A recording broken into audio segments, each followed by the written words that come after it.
Good afternoon, ladies and gentlemen. Welcome to the Dallas County Board of Commissioners work session. Today is Thursday, April 16th, 2020. We'll get right into the new business. First up, we have presentation of IFB number 362-20, Veterans Memorial Park Multi-Purpose Field Lighting Project. Park and Recreation Director Matt Payne and Purchasing Manager Melissa Hawk. Matt. Thank you, Mr. Chairman. Hello, Commissioners. Pleasure to see you guys again.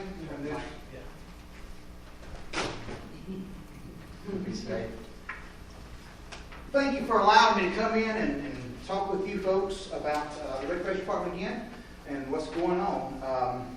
Let's see, do we have this line? Good. Just a little background. Obviously, you guys know that during the last couple months of the last year or so, a big, huge renovation project has been going on at Veterans Memorial Park. The senior center is coming along great. It's going to be beautiful. The pavilion, beautiful. Even our new maintenance building, I don't know if you've seen that. We've got a new maintenance building that is being built, and it's going to be looking the same uniform as the other buildings in the park, so we're excited about that. What we're here to discuss this afternoon, is the new multipurpose field, which is just directly across the street there from the senior center. For the next little while, we're going to be seeing things like new fencing, the general landscaping, and then we're also going to be seeing the new lighting, and that's what we're going to be discussing here today. Okay, this project was bid accordingly to policy with 3 bids that were received. The primary goals of the primary goals of the project include guaranteed light levels, environmental light control, and that's to minimize spill for neighbors, the cost of ownership and control and monitoring of the system. All right, scope of the work. Some of these were the scope of the work that was looked at. Offload equipment and materials at the job site at the time of delivery, install new poles and foundation, assemble new fixtures and terminate all wiring, install controls and monitoring cabinet to be supplied by the contractor, and provide and install conduit and wire from utility disconnect to the new service panel, including a 240 volt electrical service. An overview of our lighting system is here in its detail on your pages. The overview of this lighting system, of which the spill light minimized for neighbors, a website-based remote controlling system, and a 25-year manufacturer's warranty for parts and labor, including maintenance. These were very important in our overview of the lighting system. The request to standardize sports lighting. For some of you who may not know, typically in the recreational or the school world of lighting, Musco Lighting is typically who does the work. That's the standard. That's who pretty much is the standard. However, there are some other companies out there that do some lighting. And they presented some ideas, and we listened to some different ideas. And we, as the Recreation Department, the Public Works Department, the Facilities Department, and our Purchasing Manager, we made the joint decision that it was in the best interest of our county to try to stay standard with the existing equipment that we already have in place. Example being the brand new set of lights at Rock Creek Park for the soccer complex. It would just be so much easier. It would obviously make so much more sense if we could just go with the same standard lights that we already have in place. With that, we made the decision to go with the Musco Lighting as to be the standard. Okay, the next page here does detail the bids that came in. We did have 3 bids received to provide us with this Musco lighting system.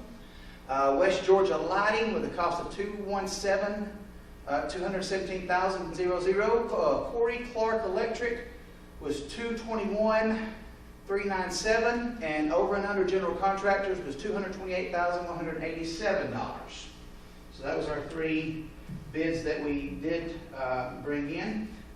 Public Works and myself did a pretty extensive job of checking on the references for the low bid of this particular contract or this particular setting, And we found that West Georgia Electrical did have some really good recommendations. They were very highly sought after and used. One noteworthy mentioning would be Forsyth County Parks and Rec. My old colleagues at Forsyth County Parks and Rec, they actually have the standing contract with them to repair all of their lights. So if they gave me a good recommendation, those are my friends and I trust them. So they gave me a great recommendation. Who did the ones recently down at Rock Creek? Was that one of these contractors? Kane Electric. Who? Kane Electric. So they didn't In bid it, or they- 2016, they did not put in a bid. Okay.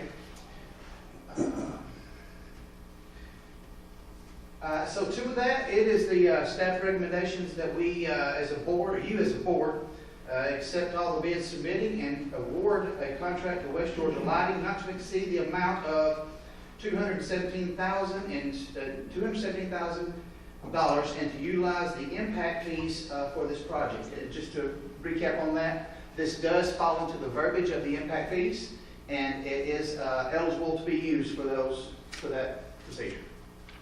And with that, I'll answer any questions that you have. Questions of Matt? How much do you have in that fund right now? Do you know right off? I don't. I'll have to defer to Vicki, and I'm not sure. The last that we've seen is 200,000, but that's not dividing up what we might have got in the last few months. That was the last that we had. I guess probably starting January. Yeah, it would be enough to do that. Yes, ma'am. So they're local?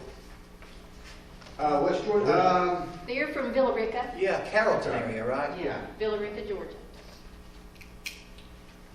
When was this? When did all this go down? Was this pre-coronavirus stuff, or is it? I think the bids were opened on April the 2nd. Is that correct? Yeah, the bids opened April 2nd. That was actually a pre-bid where we held personally. No. It wasn't one of our virtual ones we've been trying to do. Right. And we had several people there. The company that tried to use the Qualite, that was the substitution, they were there. And let's see, their name, I have it here, but I forgot it because it's unusual. Cornister. They actually installed both, but they opted not to put in a bid for this.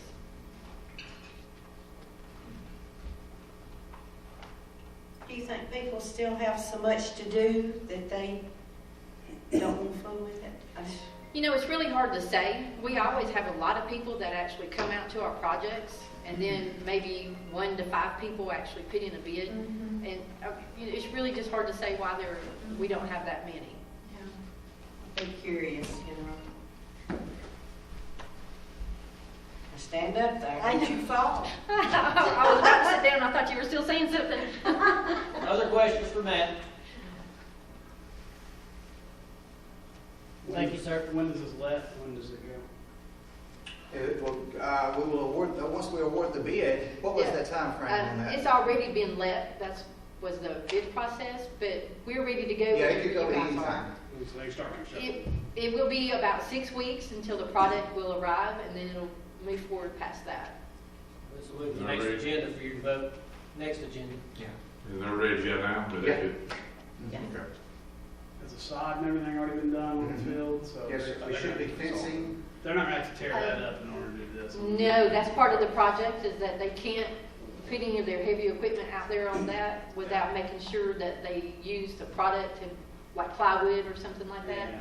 And if they do any damage, it's in the contract that they have to repair anything that they destroy. Seems like we would have done this before we did the.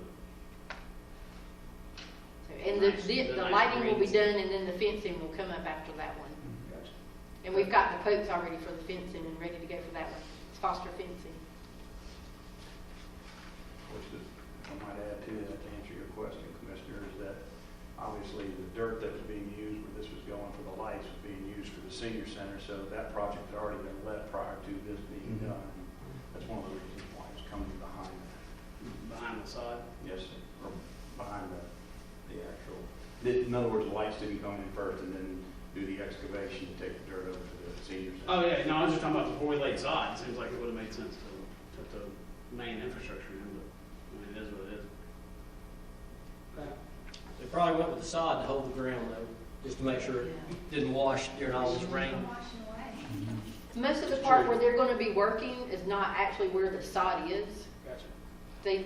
They sodded right down where the main playing field will be, and then there's portions up around it where that's where the panel will go and some of those other things. Gotcha. And there was there light on this field? Originally, there was lights on that field 3. Really Old. Really old, to the point that nobody even wanted them. You know, they took them off as just debris. That's 70-something models. I bet it was. That's back Billy's time. You can sell them for double now, they're antiques. Well, and to that is the difference now between the lights that were, what I was accustomed to when I first started, to what they are now. They only light up the area that is supposed to be lit, and the technology that goes into these now is really, really awesome. You used to, that's how you found the park, you look for the lights. Look for the Now you lights. Now you Can't can't do that find them anymore. now. That's right. They go straight down into the spot they're supposed to be, yeah. Neighbors like that. That's good for people. That's that great live for around residents. there. Yes, ma'am. Because that's aggravating. That's why it was really important to know what the luminaires and the candle foot was, because there's a neighbor right across that walking path. Yes. So this would be really important to them. Mhm. Yeah. Light pollution. And it's a multi-purpose. Talk to me about the games that will be on. Oh, yes, we're excited about that. We've got several different ideas of things that we're going to be putting on there. As you may or may not know, we tried to kick off a lacrosse program this spring, but of course this virus, just like it's done everything else, has put that in its tracks. We'll be able to expand our football program in the fall, move a lot of that over there. We'll be able to move a lot of our soccer program, if needed, over there. It just gives us so much flexibility to do so many different things. Different venues, we can hold it for different events, movies in the park, just, it's unlimited in what we can do there. But just from a recreation guy's standpoint, it's a dream just to have a big, open, lit, well-manicured space that you could just do 1,000 different things. Really excited about it. Other questions for Matt? Thank you, Matt. Thank you for your time. Next up, we have the county manager report. David? Thank you, Commissioners. Good afternoon. Key indicator reports for the month of March, as well as a list of the agreements and contracts that have been signed by me or in your report or in your packet. We, of course, continue to follow the state guidelines and orders regarding the COVID-19. As you heard me say before, our facilities crews continue to do a fantastic job with the cleaning and disinfecting of the government center and other county buildings, and they will continue to do so. I commend all our employees who have continued to work hard during this pandemic and extend my sincere thanks. Dawson County Emergency Services opened up the emergency shelter at Rock Creek Park on Sunday due to severe weather. Guests were required to wear a mask, maintain 6 feet of separation. For the duration of their stay, all guests were asked 3 questions regarding the COVID-19. They were standardized questions that are asked at all times, and I'll read those to you in a moment. And if they answered yes to any of them, they were provided alternate accommodations within Rock Creek Park Recreation Center, away from other guests. Disinfectants were provided to keep citizens in the facility safe. The shelter had 15 to 16 guests, in which 6 or 7 were from Lumpkin County, which did not open a shelter during that time. On Monday, the facilities department fogged and disinfected the recreation center for future use. The questions that were asked of those participants are: have you or any member of your household been diagnosed with COVID-19? Have you or any member of your household had a fever of 100 degrees or higher within the last 72 hours? And have you had close contact with anyone that has been diagnosed or suspected to have COVID-19 as well? On a broader seasonal note, a community Easter egg toss sponsored last Saturday by Care for Kids, as well as the county and its emergency services department and the Chamber of Commerce, was a tremendous success. Our fire crews drove through a number of neighborhoods and tossed eggs and other goodies from their fire engines. Families not able to take part in the neighborhood visits were invited to participate in the egg toss by visiting Fawcett's Farm or Fire Station 1. We've had a lot of good communication from some of the folks that participated in that, so it turned out to be a really promising event. I'll entertain any questions. Questions for the county manager? I got one there. I just want to say thanks to your staff, Laura, and you, and the chief, and Dr. Anderson, and Billy. I know, it's questions why we opened a shelter during this time. I've worked 4 hurricanes. I went in when people lost everything. I went in when widows would sit there, they didn't know what to do or what to take, or, they were lost. And they lost, like they lost their home or something. And having a shelter open, it was a good thought. I know some people wondered why in the world we did that. I know there was some complaints about it. But if you've ever been there when people have lost everything and sitting there and don't know what to grab, you have to actually walk them through and get your medicine, get your pocketbook, get a blanket or a pillow or something like that, because that's all you got. Or try to find them that. So I want to thank y'all for that, and the Easter egg hunt too. I know there were some questions about that, but for a second, those first responders had a smile on their face. Those kids had a smile on their face. Their parents was not worried about how they were going to spend their money or get money to buy stuff, and it took their mind off for just a second. And if it did that, it was worth it. So thank y'all. Thank you, Doc, for what y'all do, and thanks for getting the information out there. The people that came to the shelter, they hadn't already lost their homes, had they? No, ma'am. Not that I know of. I had not heard Okay. it. But they were probably in a situation where they were in a trailer or a That's home, what I wondered. a home with trees around it, and they were worried to death that, Yes, I think it was wonderful. yeah.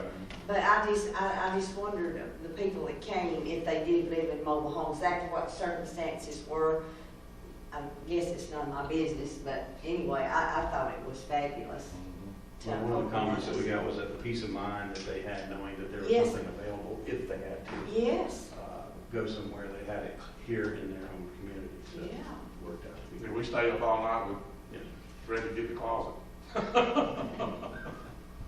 Yeah, you look at what happened in Chattanooga, and that was just complete chaos up there. And we probably get criticized, the staff gets criticized a lot for decisions that are made on the information that we have at the time, and being prepared. I don't think we could ever be over prepared for emergency situations, because you'll get criticized whether you're over prepared, you get criticized whether you're under prepared. I'd much rather be over prepared for a situation like that than under prepared. So yeah, I appreciate that.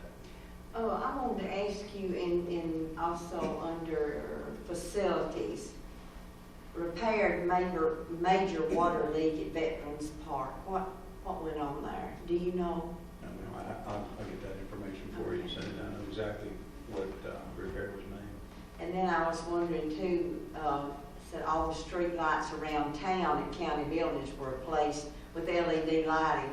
I just wonder, since we're doing so much of this, if we ever see a decrease in our electric bill. I know, Vicki, but that's what I think of every time I see that. I think Tyler I think we did that because he did the ones in the fire stations and stuff. They said they had a big decrease, Wonderful. especially the bay lights. I think Yes. it was a big decrease. Good. Station 1 and 2, Excellent. I Excellent. think there was a big decrease. I'll find it out. Okay, that'd be good. Any other questions for the county manager? And you may or may not know, but I know, I guess it was last week or the week before last, we got the email that the elections have been postponed to June the 19th. Is 9th. Yes. It's Glenda's office. They're motored along. They don't have any additional needs or anything like that. So they're I've not heard anything from Glenda, any special request or anything. well, I guess it's maybe too early to say, but they still plan on having the precincts opened in various locations. That's my understanding. Like I said, I've not been told anything different. Okay.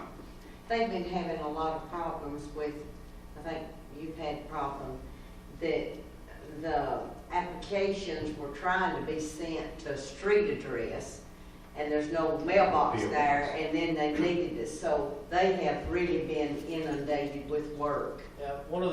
Some of the problems they had with it, the company that the state hired to send everybody an application, so that you could get an absentee ballot. If you had a post office box, you didn't get one, because they only sent them to street addresses. And if you were still eligible to vote and hadn't voted maybe in the last election or so, they didn't send any of those people one. Wow. So it was going to cause a big mess, and I think that maybe was the reason it got pushed back a little further, so that they're probably hoping that they can correct all of that, just in case somebody didn't get a ballot or whatever, and go to the polls. So I think that's probably, but they had some issues with the company that the state hired. And of course, people can get an application online. Yeah. And they're supposed to start sending the ballots out April 21st. But she told me that they had already sent half the ones out yesterday with this problem, and then. Yeah, I got mine today. Did you? Okay, and then the other half were going out. Ballot. Big Canoes had a big Application. issue, that's why I've been so involved with it. Yeah, because most of those people over there have a post office box. Yes, Right. yes, Physical. yes, so they were kinda out in the left field, Right. not getting anything, so. But they are really working, this elections office is, they work hard to try to do the right thing.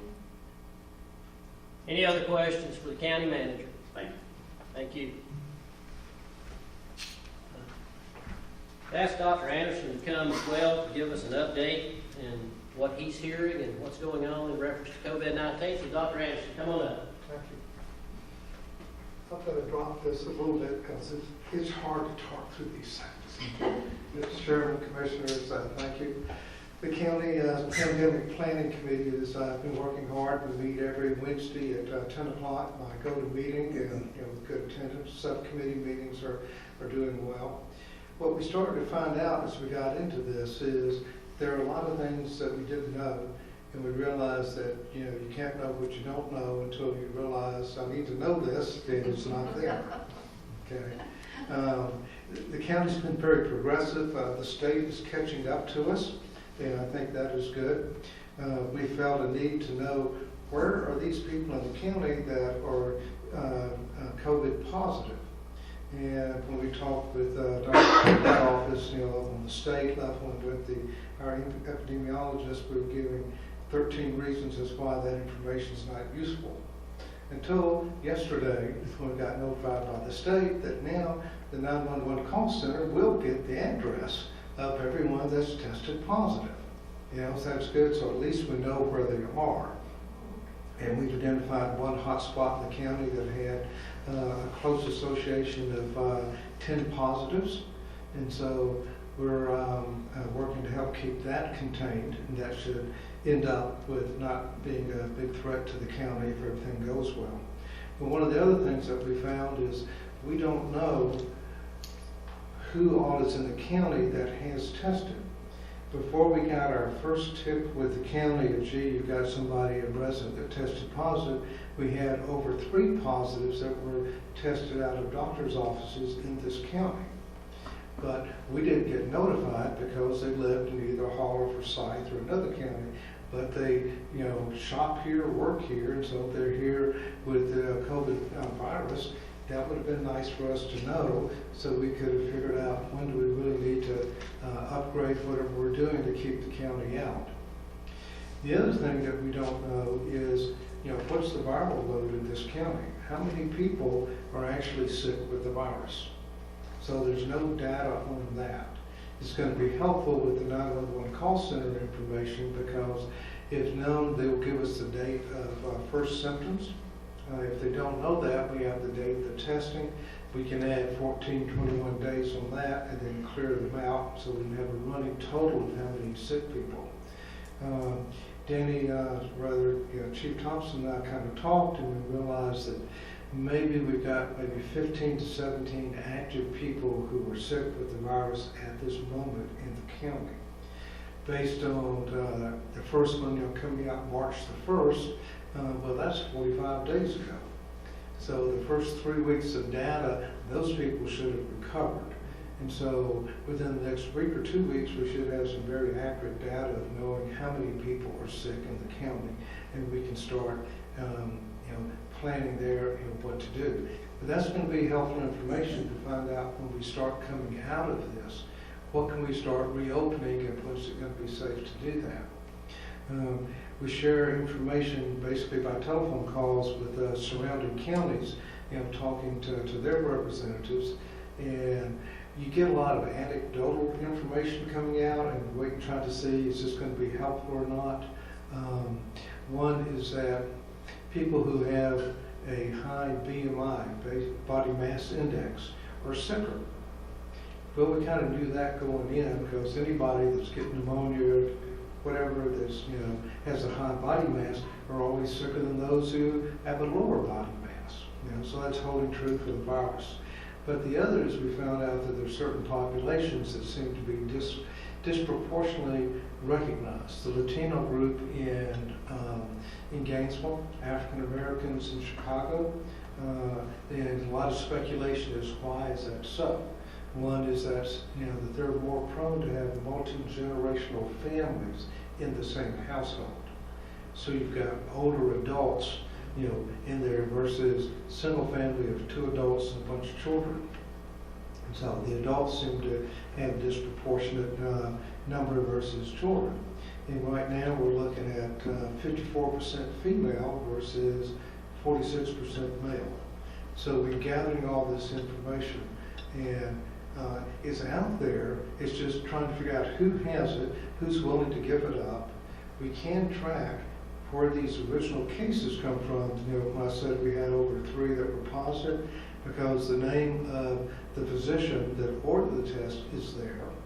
And so we can get that. That information is not very helpful to the epidemiologists. They want to know where you are and who your contacts were. So, we're just kind of politely wrestling with groups to find more information.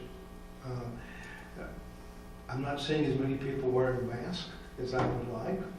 I would like to see our officers downstairs wearing masks, even though they're screening the people.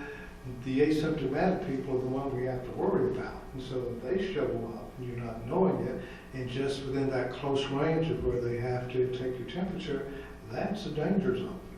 And so we all look, I even wear this in my car. My wife says I have to set an example. Okay, so I've got that, driving, and people look at you, you're in the car by yourself, where's your risk? Okay, so. Off on yourself. So we need to do that and not drop our guard and keep pushing these measures that keep making us safe. Our concern is when we hit that point of where we think we can reopen everything, that doesn't mean everything's gone away. It just means it's such down to a minimal level, it should kind of have a natural death. But the concern is, will we see a resurgence at that point? Meaning the people who never got it, they're the ones at risk from the stragglers who waited to the last minute to get it, show up. I've talked with some restaurants about, you're doing great with this, delivering, you go take it out to the car, they don't have to get in, but you should be wearing your mask when you go out to the car.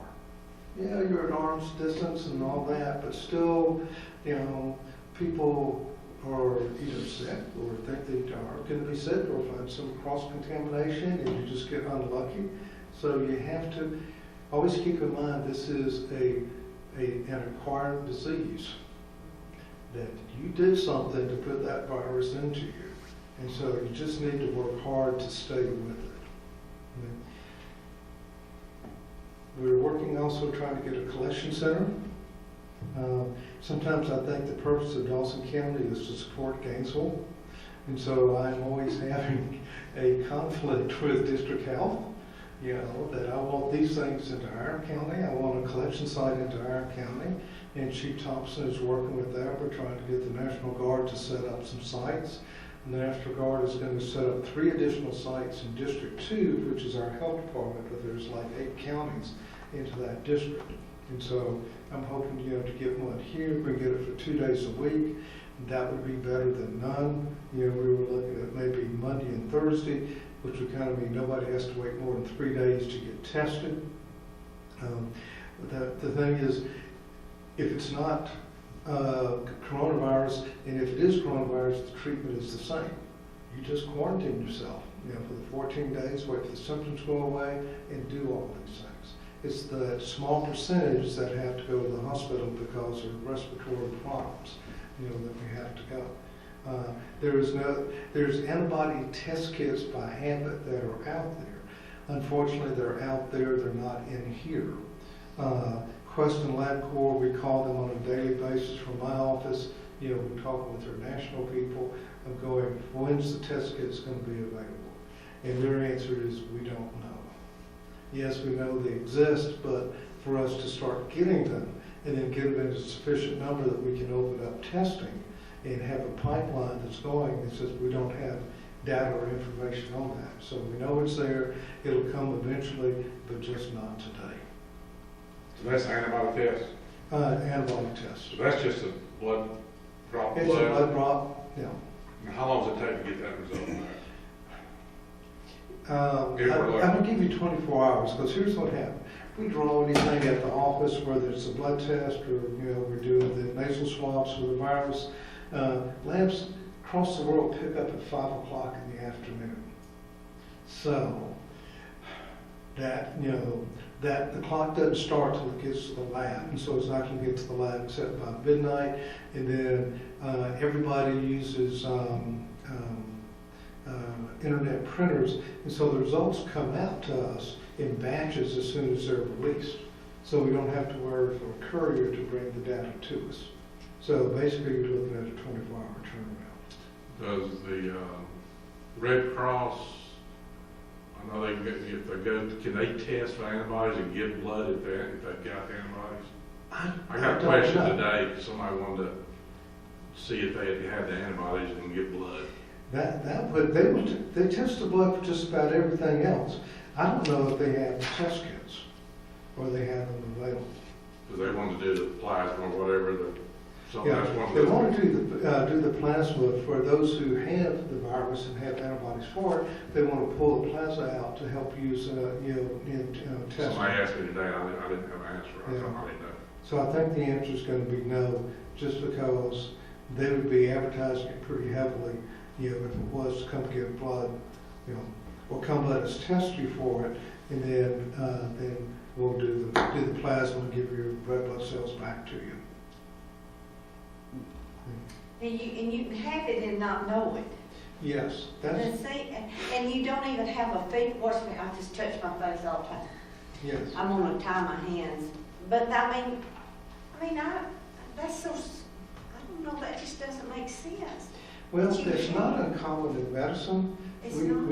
put the term silent in front of a lot of things, silent heart attacks, silent ulcers, silent bleeds, which means that you had a heart attack, but for some reason you didn't get all the symptoms. You may have felt under the weather for a day or two and then went about your business, or all of a sudden you've got stomach cancer because you've had an ulcer for who knows how long, but you never had any symptoms.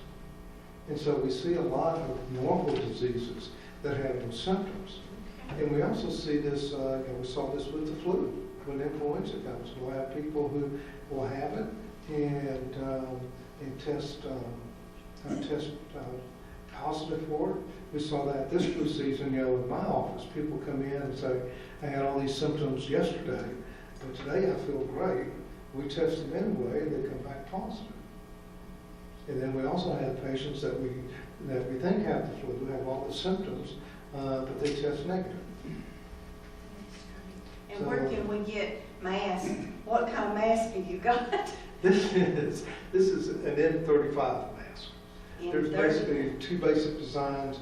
One has a little flutter valve, which works good as long as you don't have the coronavirus, because it's letting your breath exhale. This one here, nothing except air comes in and nothing but air goes out. So people who are sick need to wear this one. Oh, okay. I don't have access to the other one. Okay. We have face shields in our office that looks like we got them from a welder. They're full, they flop down, they're huge, just to protect the eyes if we have to go out to a car and see a patient.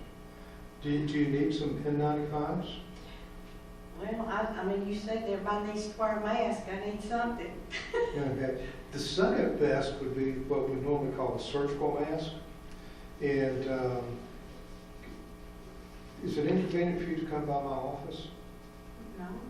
Why don't you come by and we'll give you a handful.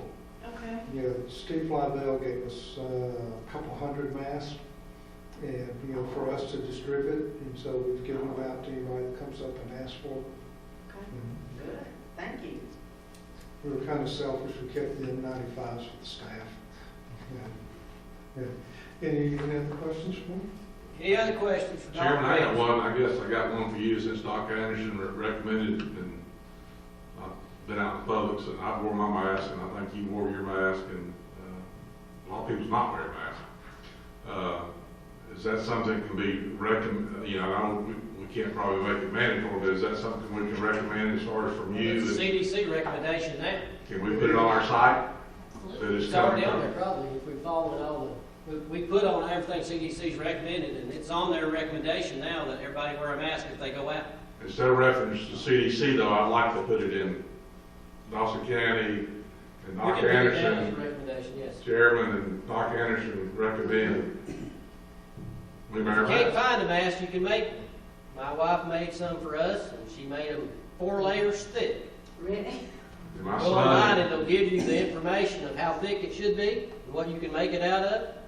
And she made some for us on her own sewing machine, and so when I go to Walmart, or if I go to Home Depot, or if I go anywhere, I have that mask with me. And you're right, maybe 20% of the populace is actually wearing one, but they shouldn't. They should. Yeah, there's some bad things. and there's a lot of people, like I said, That's like an my example. oldest son and his girlfriend made them, I handed them out at the grocery store the other morning for senior. They was handing out to the seniors as they were going in to get their groceries. Does look, like I got a little landscape mask, you know, Yeah. keep pollen and stuff, is that decent enough or no? This falls in the category of something's better than nothing. Yeah. Yeah. And so, Anything it's is in better this than nothing. list. Yeah, it'll work. Yeah. Thank you. Other questions for Dr. Anderson? Thank you, sir. Thank you for coming by and keeping us updated, and all the hard work that you're doing with our pandemic committee. All right, at this time, we'll take a 5-minute recess to allow our staff time to prepare for our voting session, which will begin in 5 minutes. Thank you.